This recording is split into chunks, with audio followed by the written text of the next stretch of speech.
talk about data over drama, the smarter approach to working less and making more. And I have a good story about this. As our guest today is LeeAnn Fuller. LeeAnn, thanks for stopping by. I got a perfect story for this. We have to really look at our value at the end of the day. And I've been doing this forever and I've grown something, but then you get in this agency grind where you're trying to grow in revenue and yet you are not focusing on what you're really making and you fall into this trap.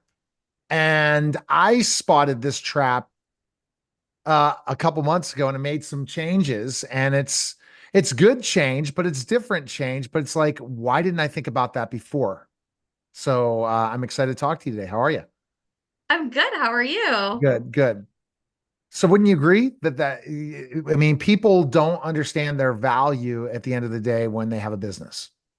That's absolutely true. And that's why I like the data because you need to know your numbers and you need to understand your numbers and what they mean. Because it's one thing knowing them and seeing them, but to understand where the numbers are coming from, what they mean is a whole different ball game. Because like you said, you didn't know until you made some shifts. And then it's like, oh, right. So I always compare it to like throwing spaghetti at the wall to make your decisions. You throw spaghetti up at the wall, see if it works. Well, you can do that, or you can really know what's going on, understand it, and make better decisions, make data driven decisions. Okay, so define data-driven decisions. Okay. So data driven decisions, it's like looking at the big picture of your business and understanding like where is your revenue coming from? Because a lot of us, we have different streams of revenue. So, how do you know where the revenue is coming from? And how do you know, like, if you have different packages, how do you know what everything costs you? You have to know what things are costing you. You have to see these things. What are your sales conversions? What are your marketing conversions, email conversions? So you can see what's working, what's not working. And then when you look at specifically enough, let's go sales conversions. Mhm. Once you figure out, okay, I got to talk to X amount of people, and then you're wondering, why don't I have enough sales? It's because you're not talking to X amount of people. And when you get in, It's and it's like I get the gas going and I'm killing it, and then I turn off the gas, like stop rolling. And we wonder why that happens. It's life, it's different things, it's figuring out what you're worth. And that's the other part of it is to look at every hour. You might have a team, but what are you making without thinking about the team per hour? I think that's what I try to start to look at because you're gonna have your team do certain things, and then you're breaking all that down. It's going to be a breakdown, but you ultimately got to say, what am I really worth when I'm working every hour? What can I be worth? And you'll find out we're working a lot of hours that somebody else should be doing it. Somebody yeah, else should be doing yeah. your reels and shorts. Somebody else should be managing your website. Somebody else should be creating your sales page. Somebody else should be, sending out emails for you. Yeah. You got to be in your space and what you're worth. And you might think, are you really worth $15 an hour? Are you really worth $30 an hour? Are you really worth $100 an hour? Are you worth a lot more? Yeah, absolutely. That's one of the biggest things that I see happening is just like you were talking about, not making enough of those calls. And that is the one way that we can directly affect our cash flow No, is no, by no. getting on the phone, making phone calls, just doing it, taking those actions that sometimes a lot of us don't like doing. And I'll call it, and this is a funny thing. I'll call it, this is really a funny thing. I'll call it that we get distracted by things. So we got to be doing all these social media videos. We got to be showing up at all these networking events. You already have thousands of leads. What are you doing with those freaking leads? Are you picking up Right. the phone and calling somebody? I'll give you an example. When I need to get something done for a client, and they said, okay, we need to do an ad media buy. I've never worked at ad media buys, but I picked up the phone and called.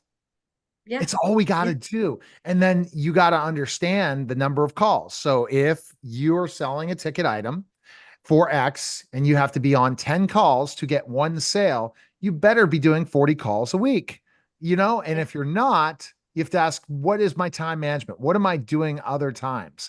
And when I do get a sale, what is that worth an hour in revenue? Hmm. So let's just say Yeah. you land $1,000 a month client for 12 months. That's 12 grand. And you made that in 30 minutes to an hour. Yeah. Do you really think you're worth it for something else? No. Yeah, yeah. You know, it's funny because I have a thing I typically share, and what it does is it breaks down like how much time are you wasting doing the marketing, doing the emails, doing the sales funnels.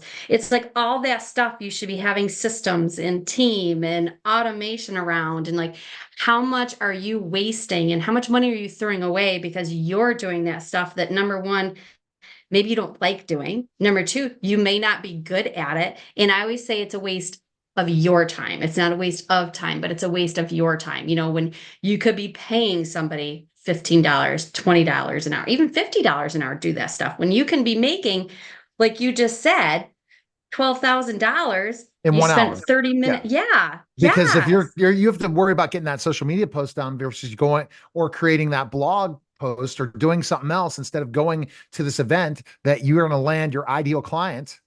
And that's the biggest challenge. And when I do sales, when I'm coaching my clients based on, my agency, and I'm saying, well, and then when we start talking about sales, I'm like, you're not time management. You're not prospecting the right people and you're not putting the time and effort. And a lot of people don't want to do sales. And you can't outsource sales at the beginning of your business. That's one No. area you can't outsource till you've scaled. And you need Yeah. to use them. Referral partners, absolutely, but not at the beginning. You have to go out there and be able to sell yourself. And if you can't, forget about it. Yeah, yeah. And that's where the data comes into place is knowing how much you're getting for each phone call. So every time you pick up the phone, how much is that making you? So, and that's a good way to spin that around when you don't like making phone calls. Like, okay, whether you sell somebody or not, if you're making 10 phone calls and you make $12,000, how much is each phone call worth, right? So $112. Yeah. that's Yeah. the other way to be looking. And that's where the data comes into play, The is numbers, knowing it's what's number, going everything on. is Like in numbers I again. Yes, yes. You know, I like to use McDonald's as an example, right? So everybody's had McDonald's. Probably everybody's been through McDonald's drive-through. 1975, they were struggling. And that's when they knew they had a problem because they knew their numbers. They knew the data. So what they do, they busted a hole in the wall and put in their first drive-through. Now the drive-through is 70% of their revenue. Unbelievable. Yeah, So yeah. it's It's just figuring it out, and then and yeah, the numbers don't lie. And specifically, your team, when like I have a team, what are they really producing? How many hours is it taking them to produce it? And how can you optimize that even more? How can you develop? yeah, But you're in different phases in your business, and yeah, that's the key thing. But data does not lie. It doesn't. How many calls you make this week? None.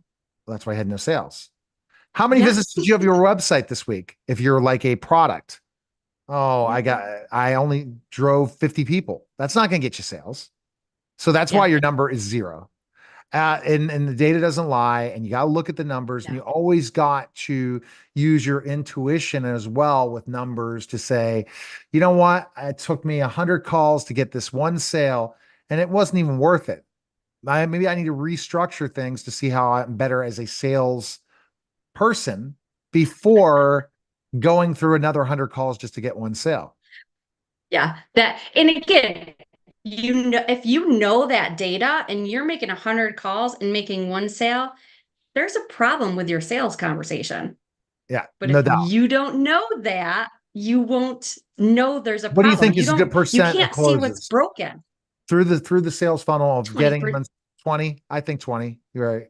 say about 20%. Yeah. Yeah. That seems to be a good, If you're at like even 60 or a 70%, roundabout you're number. I giving think you're giving you're giving things for away for free. you're If too it's cheap.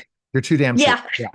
You're too 60 cheap. 70% that. And I remember your mentor Suzanne Evans telling me this back in the day when I first came. I interviewed her on my radio show, and I said, yeah, I'm closing about 60 70%. You're charging too less. And I'll flat out say Yeah. she was right, because that you have to Yeah. go through people, but ultimately you could choose how much money you're going to make in Q4 right now. And the data is an important thing. So do you have I know you want to give my listeners and viewers something, right?